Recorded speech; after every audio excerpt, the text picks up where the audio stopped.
В эфире интеллектуально-познавательная телеигра «Эрудит». С вами Рамзан Абуев. Ассаламу алейкум, друзья. В гостях учителя столичной математической школы имени Хамзата Ибрагимова Азаби Султанова и Юлдуз Юнусова. Маршалши. В начале нашей программы, как у вас настроение? Отлично. Какой у настрой? Хороший. Юлдуз. Немного волнительный. Немного волнительно. Да. Хорошо, что немного. Юлдуз, как вы справляетесь с трудными ситуациями в классе?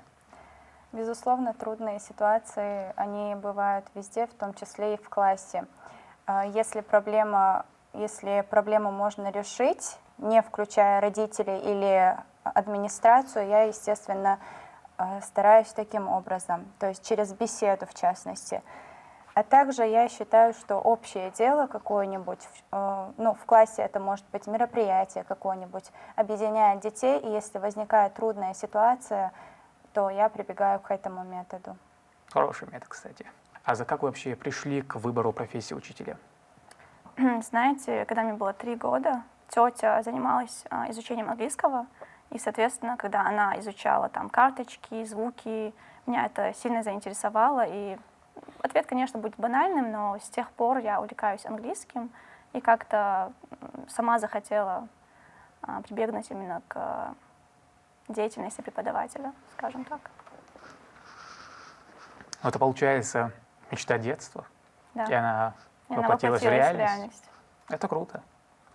Благодарю. Если вы готовы, давайте мы начнем нашу игру. У нас 10 вопросов и 3 подсказки, из которых вам необходимо выбрать оптимальный для вас 2. 50 на 50, право на ошибку и звонок другу. Что вы выберете?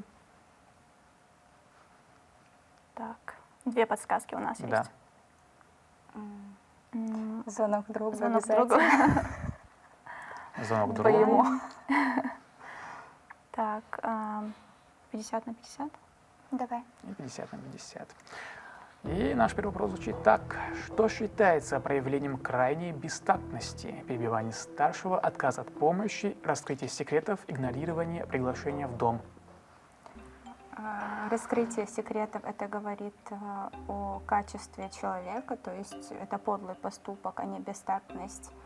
Отказ от помощи Отказ от помощи. тоже сомнительный вариант. Я считаю либо А, либо Д. Ну, как нам известно, Почитание почитание старшего. старших более такое Важный аспект. при преимуществе. Поэтому, А. да. Один из ярких и замечательных обычаев чеченцев – уважение к старшим считается крайней бестактностью, если младший перебьет старшего или затеет разговор со старшим без его просьбы или разрешения. Абсолютно верный ответ. Есть даже ряд пословиц, наставлений типа «старшего почитай, сам станешь почитаемым». Не стремись к почетному месту, если ты его заслужишь, оно тебе достанется. Второй вопрос. Какой город в Чеченской Республике имеет наибольшее население после Грозного? Урус-Мартан, Шали, Аргун, Гудермес. Но всегда на языке крутится Грозный, Гудермес. Обычно. Не из-за населения ли? Тогда давай попробуем вариант Д. Да, Гудермес. Абсолютно верный ответ. Гудермес с населением 66 352 человека занимает второе место по численности населения. Чуть меньше, где-то на 800-700 человек Урус-Мартан. Третий вопрос. Исторические центры Чебелоевского общества. Макажой, Кизиной, Нашха, Шали. Так, Точное исключение было Кизиной, да? Мы исключаем этот вариант Кизиной, ответа. Шали, Мгм. Так, Нашха. либо А, либо С, мне кажется. Да. Так, Нашха, Макажой. Скорее выберем А. А. Ответ А. Представители Чебелоевского общества своим центром считают древнейшее селение Макажой, которое находится на юге-востоке высокогорной части Веденского района Чеченской Республики на границе с Дагестаном. Четвертый вопрос. Кто стал первым литературным наставником Абузара Эйдамирова? Александр Пушкин, Магомед Мамакаев, Александр Казбеги, Уильям Шекспир. Мамакаев был его соратником, другом. Арби. поэтому Насчет Магомед Магомета Мамакаев. мы не можем точно утверждать. Вообще-то, кстати, тоже был его другом. Пушкина и Шекспира рядом с Абузаром Айдамировым мы как-то, наверное, не слышали, да, Илдус? Тогда остается вариант С. Александр Казбеги. Рискнем. Вариант С. Абузар Айдамиров много раз перечитывал Скотта, Купера, Лондона. Своим учителем он считал жизнь, однако в самом начале литературной деятельности на него оказало влияние творчества грузинского писателя Александра Казбеги, которого он считал своим первым литературным наставником. Абсолютно верный ответ. Пятый вопрос. Какой башенный комплекс называли крепость мужественных? Мацарой, Никорой, Васиркел, Цакале. Мацарой часто слышим, но, полагаю, нет, Никорой. Мне больше нравится вариант Д и Нет, С. я тоже смотрела на Цакале. Васиркел. Крепость мужественных. Васиркел. Поскольку крепость мужественных — это два слова, и Цакале тоже два слова, вероятно, ответ лежит на поверхности. Но это не Возможно, перевод. я ошибаюсь. Васиркел. Давай выберем вариант С. С. Кстати, чем обусловлен? Илдус. Красивым названием? Васиркел. Здесь на самом деле такой- Интуиция, скажем. Да. Ну, на этот раз она вас не подвела. На самом деле здесь длинный ответ. Сейчас попытаемся с первого раза, с первого дубля. Башенный комплекс Васиркел — одна из наиболее легендарных крепостей в истории горной Чечни. Ее называли крепость мужественная. Абсолютно верный ответ. Построена на узком острогорбом мысе, труднодоступном с трех сторон. Она полностью контролировала стратегическую дорогу из Чечни в Грузию, которая проходила по исторической области Майста.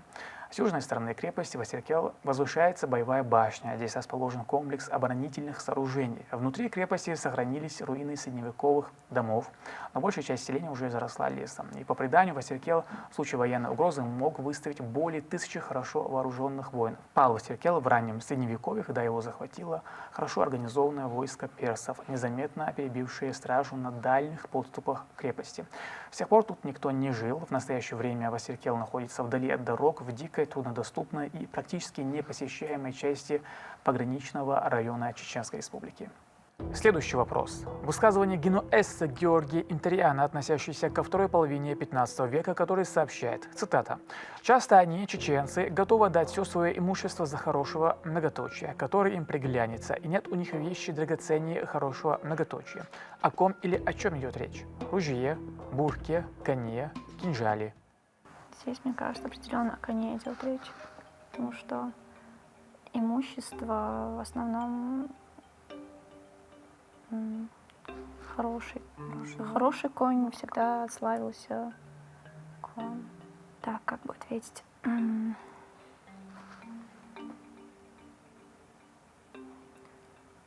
Ну, имуществом являлся конь. Никто не хотел своего коня отдавать никому. Который совсем часто готов дать все свое имущество за хорошего, который им приглянется. Да, это определенно конь. Нет у них вещи драгоценнее хорошего коня. О ком и Коня. о чем идет речь? Как ты думаешь? Я почему-то склонна к ответу Д, то есть Кинжал? Ну, смотри, кинжал. Что им кинжал даст? Можно ли за имущество считать кинжал? А вот хороший конь. Ну тогда, мне кажется, это было бы просто слишком. Может быть, иногда не стоит усложнять. Ответ может лежать на поверхности. Хорошо, Так, давай тогда выберем вариант С. Си, да? Вас не бесит, когда она говорит «С»? Да, поэтому я поправила Си, да. Так культурно, может, давай туда «Си», да? Правильный ответ — конь. Она для Джигита была дороже всего. Об этом говорят многочисленные источники. Видите? Просто Юлду, всё просто. немногочисленно От дедушки, бабушки слышала, что имущество таки. 7-й вопрос. Кто является автором музыки гимна Чеченской Республики? Аднан Шахбулатов, Валид Дагаев, Султан Магомедов, Умарбек Султанов. Магомедов, по-моему. Султан Магомедов. Возможно. Ну, Валид Дагаев, он гимн, по-моему, музыку для гимна писал не он. Фамилия вот Магомедов очень знакома. Может быть, это потому что Я самая когда- распространенная такая чеченская фамилия? Нет, но там же в основном, когда в тексте пишут фамилию, автор слов и музыка. И почему-то зрительно я сразу вспомнила Магомедова. Может, это были его слова как раз-таки? Возможно. Так, я бы исключила два варианта, A и B, и подумала бы между C и D. Бексултанов. Либо Султан Магомедов, либо Умарбек Султанов. Для музыки.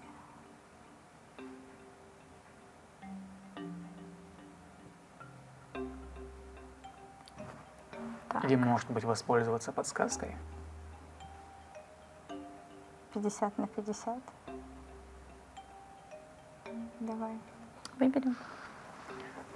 И тут все 50 на 50. Уберите два неверных варианта ответов. И у вас остается А и Д. Аднан Шахбулатов или Умарбек Султанов. Мгм.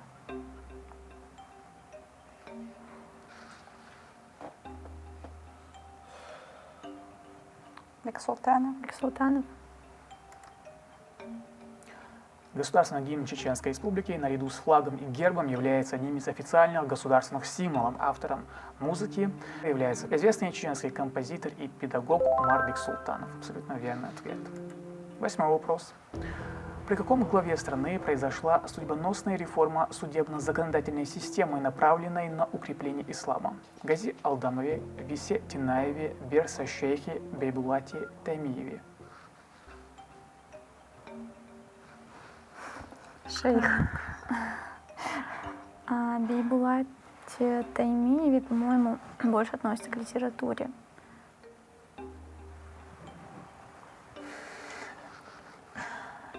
Си. Пытаетесь угадать в моих глазах, да, правильный ответ?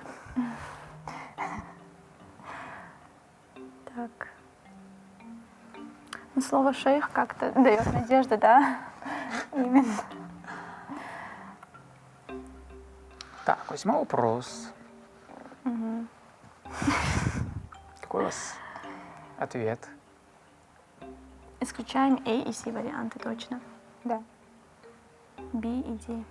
Булат Таймиев. Тинаев. B. Давай. Насчет D я не уверена. На долю Висы Тинаева приходится один из самых сложнейших периодов истории Чечни. В период его правления он созвал народное собрание.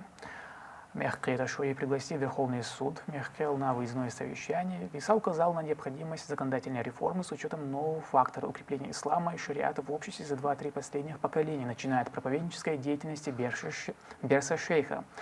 Ислам стал государственной религией. Обычное право требовало согласования его с шариатом в той мере, в которой это было возможно с учетом реальной обстановки и социально-политической и географической специфики данного региона. Кроме того, восстановление целостности чеченского общества и республиканского строя были единственной возможностью избавиться от иностранной оккупации на равнине. Согласно имеющимся данным, для решения этого вопроса было избрано 100 человек, а их законотворческая деятельность растянулась на 10 месяцев. Совместные заседания Мехкела и Мехкеташу на горе Кеташу-Мукуарт, начавшееся в мае 1653 года, завершилось в феврале 1654 года проведением судьбоносной для чеченского народа реформы судебно-законодательной системы и заменой старого идола на адат. Абсолютно верный ответ. Интуиция. Интуиция не подвела. Так. 9-й вопрос. Как называлась первая на чеченском языке газета? Советская автономная Чечня, Отчизна, Свет, Ленинский путь. Ну, я свет тоже не исключаю. Опять же, от бабушки слышала, что была такая газета. Но не скажу, что она была первой и на чеченском. Бабушка семейный просветитель, да? Да. Цвет. Мне почему-то вариант отчизны нравится больше. Но опять-таки Ну, газета, в принципе, была. Даймок. Ленинский путь.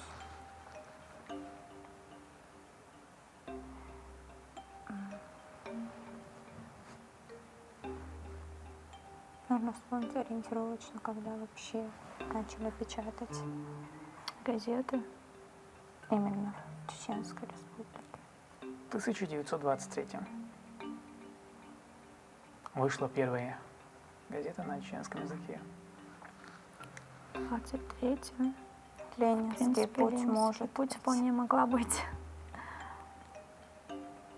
а позже Даймок. Советская автономная Чечня — это скорее 90-е годы, если автономная, но при этом в Советском Союзе. Это уже когда ближе к операциям. Ленинский Ленинский путь. путь. Думаю, да. Такой Ди. Ди. Вариант ответа. Это окончательный ответ?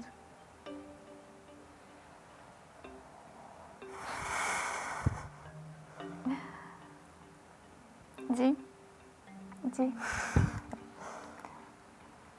Первая газета основана 23 апреля 1923 года под названием «Советская автономная Чечня». Немножечко неверный ответ. Основателем был Немножечко. известный чеченский писатель Сейдби Арсанов. С 1925 года она стала называться «Свет». С 1934 года это та «Ленинский же. путь», а в 1991 сменил название на «Даймок», «Отчизна», которая вот и носит по сегодняшний день. Ну, прекрасный результат, я бы сказал. 9-й вопрос. Это, в принципе, вы не планировали дойти до 9-го вопроса. А я вас поздравляю с этим хорошим, прекрасным результатом. Благодарим. Если честно, были моменты, которые я не знала и сомневалась, могла что-то перепутать, и по ответам, по результатам я некоторые вопросы отметила в своей голове, то есть в будущем я буду знать. Луз, ну вам Тавтология. сегодня интуиция хорошо помогала. Обычно у меня тоже бывает интуиция хорошая, но сегодня она меня подводила. Но, тем не менее, благодаря Юлдуз мы вместе прошли этот путь. И Сложный тенистый путь. сложный тенистый путь. И много чего для себя узнали нового, чего не знали прежде. Например, я полагала, что Урус-Мартан из-за того, что недавно это было только село, что людей там мало, но, как оказалось, 3-й город по численности населения, да. Вот так вот. Да. Вот для этого, для таких открытий, в принципе, и направлена, наверное, наша программа. Юлдуз, Аза, я признателен, что вы приняли приглашение, пришли. Горд, что вы дошли до 9-го вопроса. Спасибо за интересную игру. Да, Это была интеллектуально-познавательная телеигра «Эрудит». С вами был Рамзан Абуев, Адикайл Машвайл.